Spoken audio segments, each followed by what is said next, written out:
Welcome to the Start Something Show. Join world-renowned experts, change agents, and everyday folks who have done the amazing. All here to help you start something incredible. Now it's time to step out, live your perfect day, and create a legacy with your host, Tina Dietz. Hey, Happy New Year, Superstarters! It's 2016. Do you believe it? Wow, 2015 went so fast, and now we are here. And for my first guest of the year, I am stoked, totally excited to welcome Bob Burg, the author of The Go-Giver, international phenomenon author. It's just a wonderful guy. I got to say, I was really excited to interview him and happy to discover that he's just as warm and authentic in person as he is when he speaks from a stage or in his writing. So just a fabulous conversation. He even went a little longer than we originally had planned because we were having such a great chat talking about how to demonstrate your value and how to use the principles of the Go-Giver and go ahead to start something. I'm a little tongue-tied because I just finished interviewing him and I'm a little starstruck. But besides that, I want to make sure that you know that there are some resources that we have for you to help start off the year strong. Many of you may have heard that we have a free membership as well as a paid membership in the Start Something community.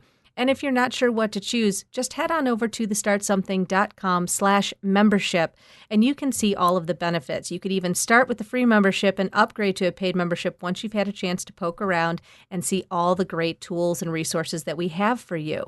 You can also, for free, join the Superstarter Secret Hideout on Facebook, where we are masterminding and brainstorming and boosting each other up.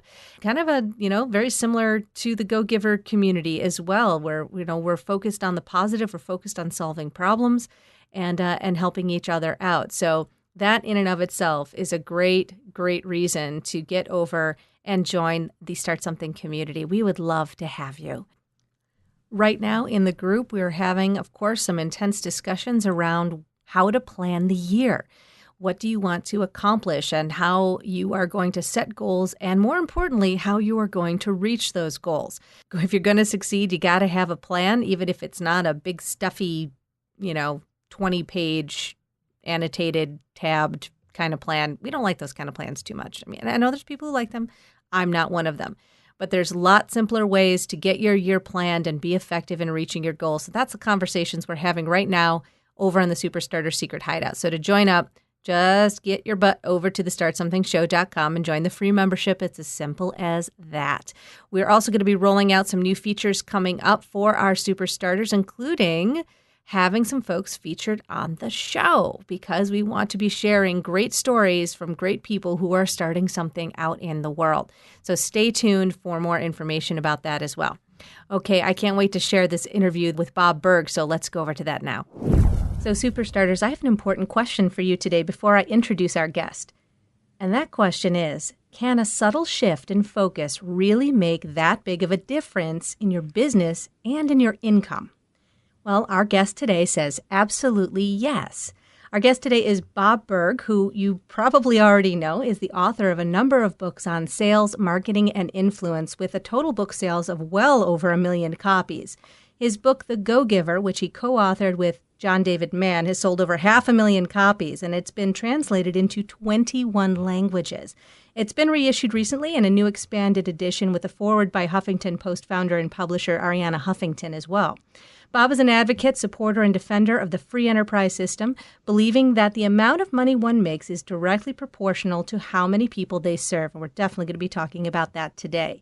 He is also an unapologetic animal fanatic and serves on the board of trustees of Furry Friends Adoption and Clinic in his town of Jupiter, Florida. And to support Bob and his mission there, in addition to his links, we're also going to make sure that the links on the show page to the Furry Friends Adoption and Clinic in Florida is there as well. Bob, thank you so much for starting something with me today. Oh, well, thank you. Thanks for having me, Tina. Oh, it's my absolute pleasure. So I love your book. It was a book I read several years ago, and when we downsized and sold our stuff and embarked on our mobile lifestyle and moved to Costa Rica, your book came with me. So it's one of my absolute favorites. And I've been dying to ask you this question because I would love to know, and I'm sure our listeners were as well, How did you decide to start something? How did you decide to embark on an entrepreneurial journey for yourself? Well, I think that entrepreneurship was part of my nature. And I think, like most things, we tend to go according to our nature. And had entrepreneurial and still have entrepreneurial parents. So, and I really find it difficult to work in an environment where I'm not the where I'm not the person controlling my life. You're in So good I guess company. that has something to do with it as well. Yeah, I think a lot of my guests describe themselves as unemployable. That's what I always Yeah. say, unemployable. Yeah. That's for sure. Well, tell us a bit more about the principles behind the Go-Giver, the premise of your work. Sure. Well, in the book is a parable, so it's a business fable or parable, and co-authored with John David Mann, who's just a remarkably, fantastically talented writer. I'm much more of a how-to person. I'm step one, step two, step three. So it was a good collaboration. Really, the basic premise is that shifting one's focus from getting to giving, and in this context, when we say giving, we simply mean constantly and consistently providing value to others. And that doing so is not only a nice way to live life, a pleasant way to live life, it's actually a very financially profitable way as well. And I know that's very much in alignment with what you teach and with many of your entrepreneurs and listeners. In a market-based economy, free market-based economy where no one is forced to buy from us, the only way people are going to do so is when we're able to communicate that to them, that it's more advantageous for them to do so than to not do so. And that's good. That's the way it should be. Value should always be in the eyes of and according to the beholder, which is your potential customer. So it's incumbent upon the business person, the entrepreneur, the salesperson, to be able to be so focused on bringing value to that other person that when you do that, you've separated yourself from all your competition out there. I see. Okay. So you talk about the entrepreneurial spirit, but what about those who aren't entrepreneurs? Does the message in the Go-Giver still apply to them as well? Yeah, it does, because we're all entrepreneurs, whether we're entrepreneurs or not, in the in the sense that even if we're working for a company in an area that has nothing to do with sales or anything like that, we're still having to sell our ideas, our processes. We're still having to sell on the idea of why we are of value to that company. So to the degree that we can always be focused on providing value to, and in this case, our client would be our boss or our supervisor. So even if we're not an entrepreneur, we're still an intrapreneur. We're still having to be entrepreneurial, even within a different kind of environment. So being in a position then to negotiate a salary increase or a promotion or various things, or even just managing teams, teamwork, management, all of those factors would fall into those categories. Well, sure. Yeah. And you can only do that, Tina, when you are demonstrating your worth or value to someone. Because remember, someone who hires you is, again, just like a customer who's buying from you, right? The person who hires you is buying your services. And so you've got to be able to communicate to them that it behooves them to do so, that they attain more by doing so than by not doing so. So you go through 5 laws in the book. Mm-hmm. Would you give us a high level overview of those 5 laws? Sure. The laws themselves are the laws of value, compensation, influence, authenticity, and receptivity. The first one is the law of value, which says your true worth is determined by how much more you give in value than you take in payment. Now, this sounds a bit counterintuitive when you first hear it. Sounds almost counterproductive, right? Give more value than I take in payment. How am I supposed to stay in business? Sounds like a recipe for bankruptcy, right? Right. So we have to simply understand the difference between price and value. Price is a dollar amount. It's a dollar figure. It's finite. It is what it is. Value, on the other hand, is the relative worth or desirability of a thing, of something, to the end user or beholder. In other words, what is it about this thing, this product, service, concept, idea, that what have you, that brings with it so much worth or value that someone will willingly exchange their money or their time or their energy or what have you for this, and be ecstatic that they did, while you make a very healthy profit. And let's imagine for a moment that we are hiring. I'll say you are hiring an accountant to do your taxes, your tax return. And this accountant charges you $1,000. That's his fee, or literally his price, $1,000. But what value does he give you in exchange? Well, first, through his years of experience, his years of learning, his years of acquiring knowledge and wisdom in the field, through his desire to serve you. He learns more about your business. He learns what you're looking to accomplish. He's totally focused on you and bringing you as much value as he can. And he's able to save you $5,000 in taxes. He also saves you countless hours of time that you'd have to do it yourself.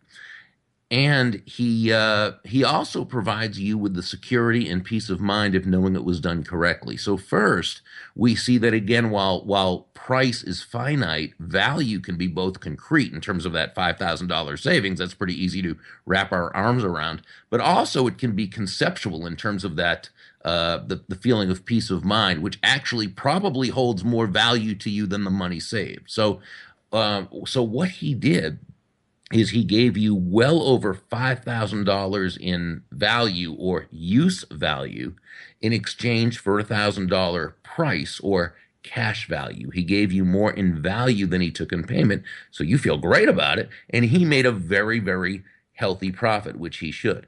But the whole reason why this happened and why you had the trust in him and the faith in him to utilize his services is because his focus was on you. And it was not on the money, it was on you, on adding value to your life. Now, this is so important. It's why we say that money is simply an echo of value.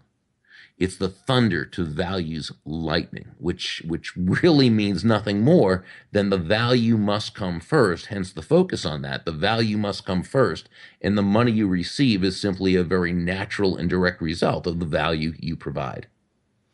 I'd like to stay on this topic a little while longer because so many of our listeners and my clients, and they have this concern about what to charge. Mm-hmm. And what to and providing value for money, and moreover, many of them feel reluctant to kind of display, as it were, all of their virtues. They tend to over deliver, but yet a lot of those things may go either unperceived or unacknowledged because so much of what goes into professional services or can be invisible to the consumer.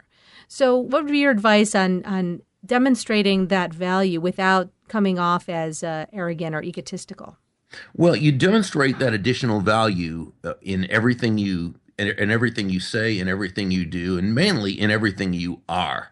And the interesting thing about this is that technology has pretty much leveled the playing field. I mean, at this point, every TV set works. Most products and services, they work, okay? And you can get them at pretty much the same price. So the world has become commoditized. And if a prospective customer or client sees no difference in the commodity itself, and there's no other delineating factor, it's all going to come down to from whom can they get the lowest price. Now you're playing a very dangerous game. You're playing the low price game. And let's face it, when you sell, unless your last name is Walmart, okay, selling on low price is not your best unique value proposition. There's nothing unique about it. There's no value being communicated, and it's hardly a proposition. When you sell on price, you're a commodity. When you sell on value, you're a resource.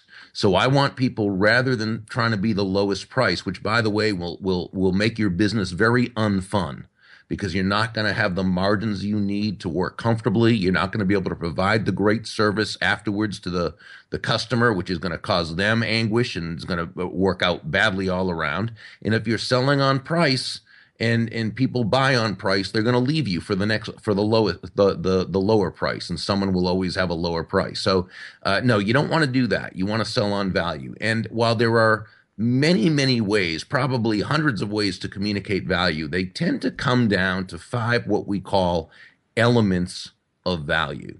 And those 5 are excellence, consistency, attention, empathy, and appreciation.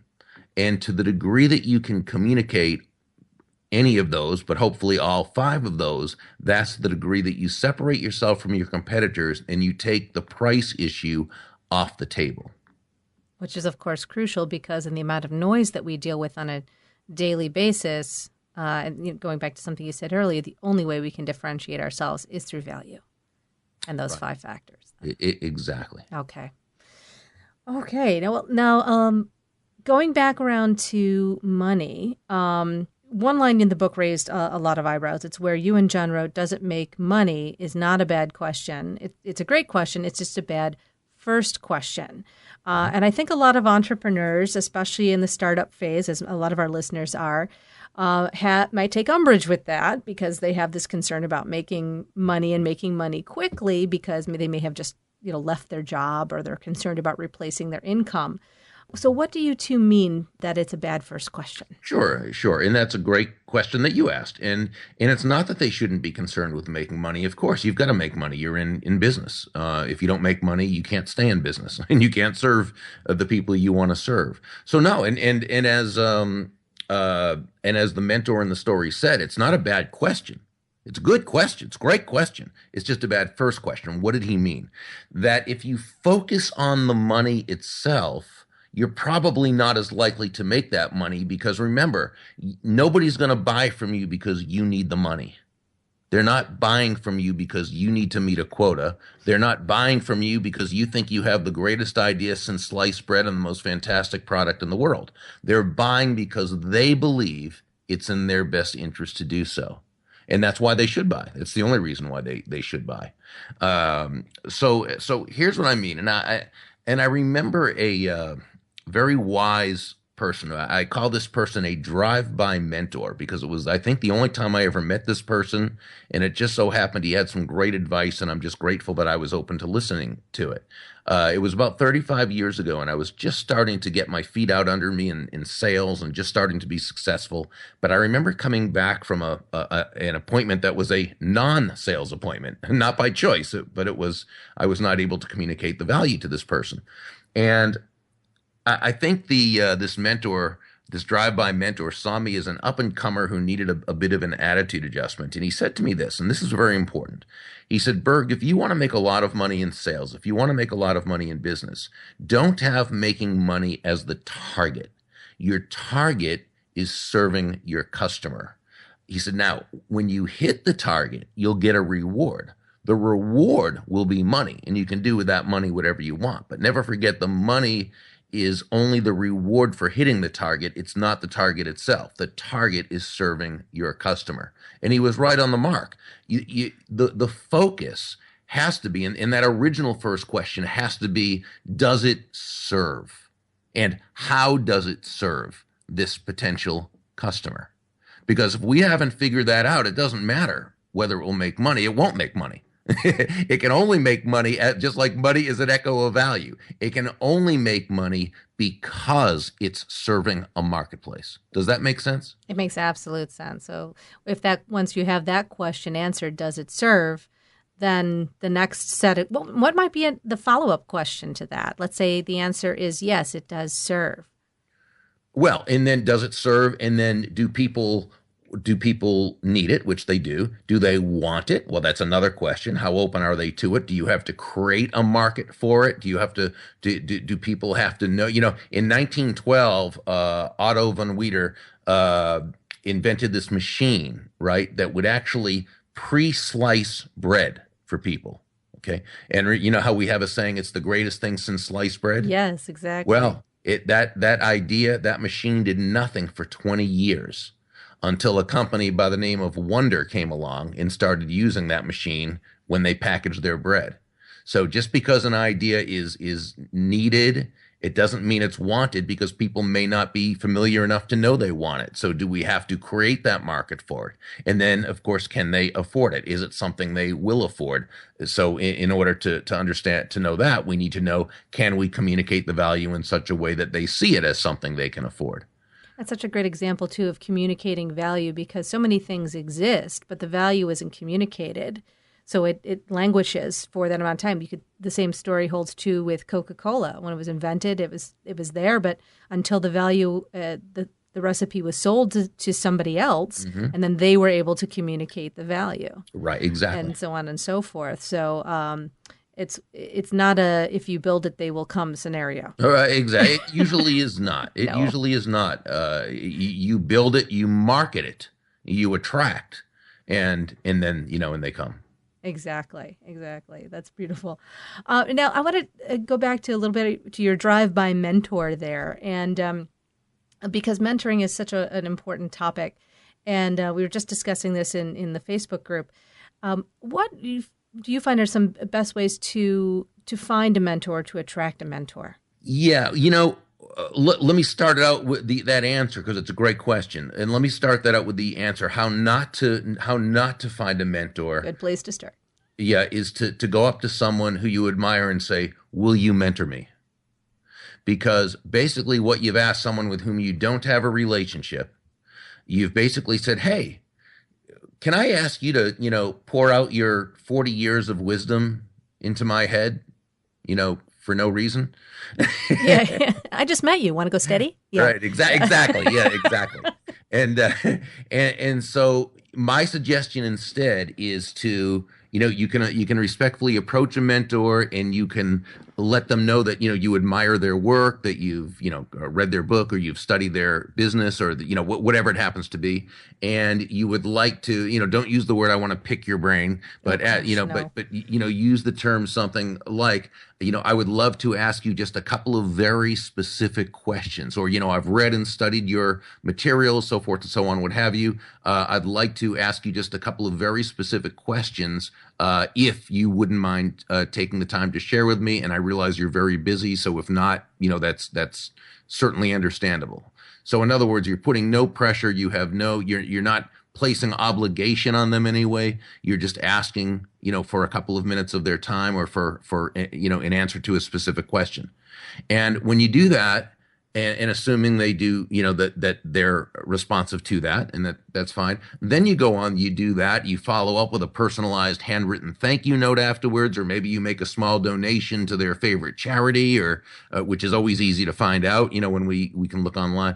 And from there you can then, eventually ask another question, and find out however you can provide value to them. It might be some article or might be an article based on their alma mater or something that they haven't seen that you send to them, or it might be a book on a topic that interests them, what have you, to try to just make the attempt. Obviously, you can't add the kind of value to them that they can add to you right now, but at the same time, you can certainly make the effort and demonstrate that you value their time, and of course, utilizing their wisdom, and then reporting back to them and letting them know, just keeping in touch, and then little by little, you start to develop that relationship. Now, to put it in your vernacular, you can start to go steady a little bit, but a mentor-protege relationship is just that. It's a relationship, and it builds over time.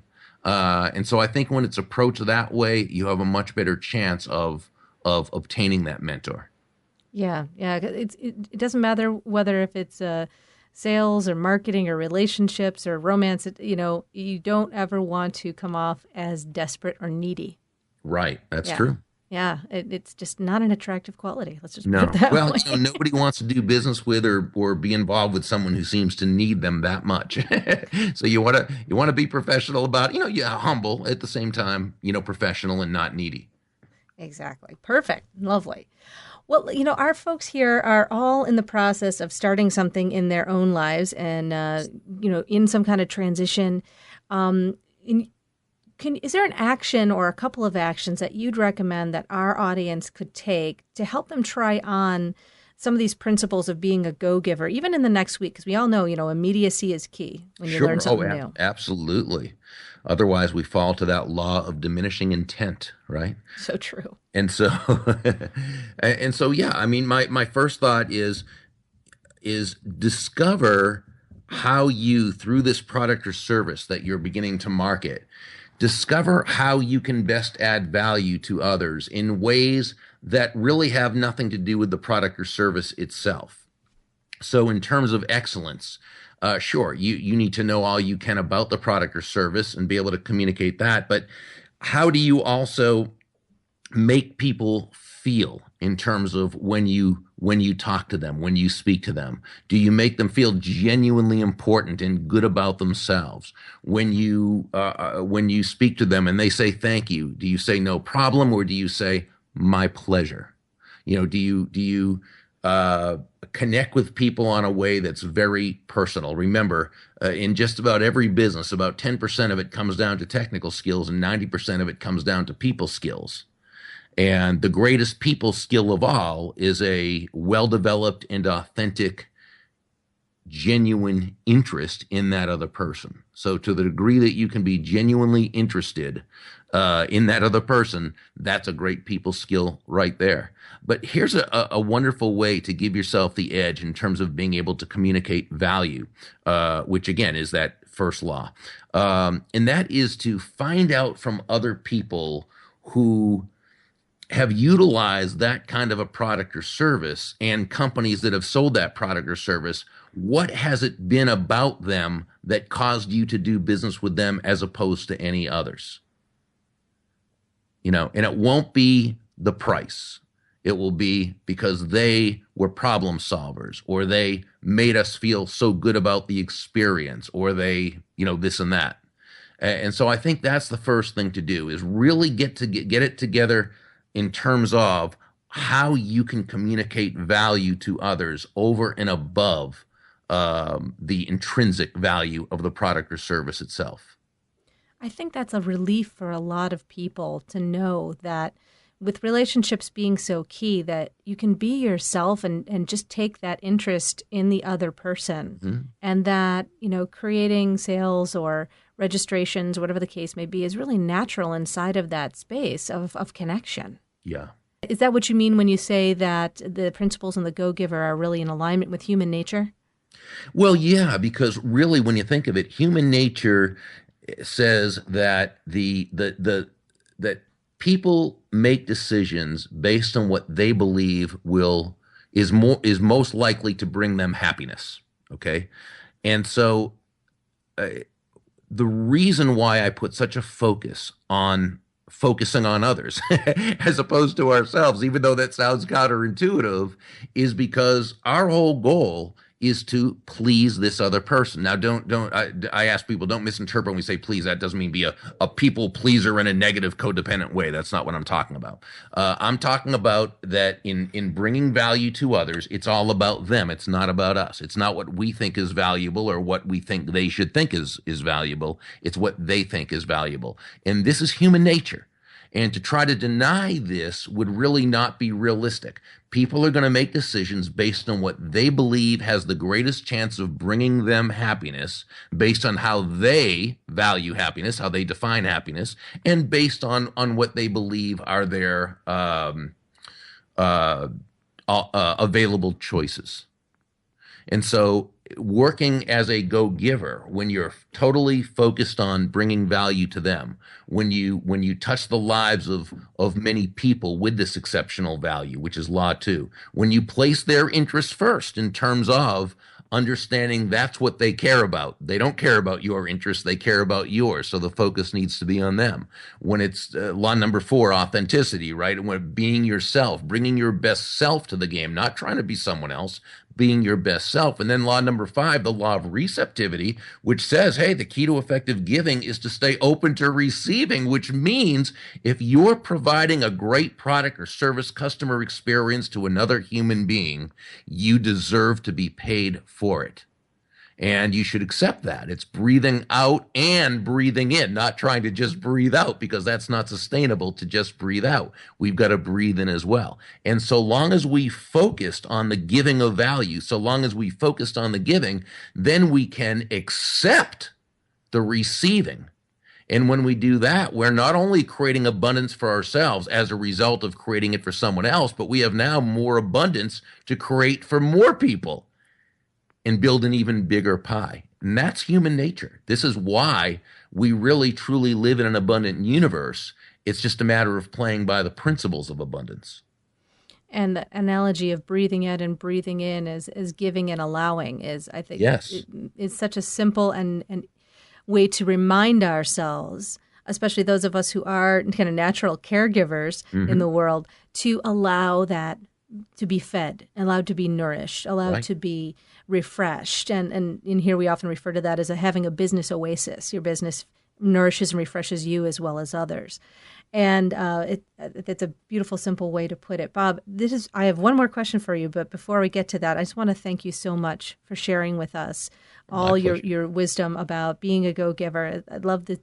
This is just so key as far as I'm concerned to having a business that's not only financially successful, but also deeply satisfying for the long term, and having a sustainable business that makes such a difference. So before you do anything else, thank you so much. Oh, thank you. And also, Superstarters, this is all going to be at thestartsomething.show.com, but I want to let you know that you can join up with the Go Giver community at thegogiver.com, as well as download the first chapter of The Go Giver. Highly recommend you check that out. It's a beautiful thing. And if you'd like to contribute to the charity of choice of Bob, you can go to furryfriendsadoption.org and contribute to the Furry Friends Adoption and Clinic in his town of Jupiter, Florida. Thank you so much for You're welcome. And one last question before we wrap up. Bob, what's the legacy that you'd like to leave? Oh, I think in a sense it's continuing what I believe is my dad's legacy. He has always had, and to this day continues to really make people feel genuinely good about themselves. And, really, he does that by being so interested in others. And I don't know if I do that anywhere near as well as he does, because he really is fantastic at it. But that's what I would like to be able to be remembered for, that I helped people to genuinely feel good about themselves, that I brought out their best. I think you made a pretty good start on that, Bob. Oh, well, thank you. That's very kind. Thank you. It's a little bit of an understatement. Thank you again for joining us here. And thank you, Superstarters, for listening and for being in action in your own lives, creating your business oasis, contributing to others. And remember to breathe out and breathe in. As you're contributing, also allow that back in, just as Bob has said. And take his advice this week. Go out into the world, be genuinely interested in people, see where you can be a contribution, and don't be afraid to demonstrate your value out in the world as you are making a difference. Thanks for joining us again, and we'll see you next week on the Start Something Show. Start something with purpose. Start something with freedom. Start something now. Go to thestartsomethingshow.com, join our community of superstarters, and get your perfect day planner pack, a free resource to help you create the life you've dreamed of living. Take action now, and we'll see you for our next exciting episode.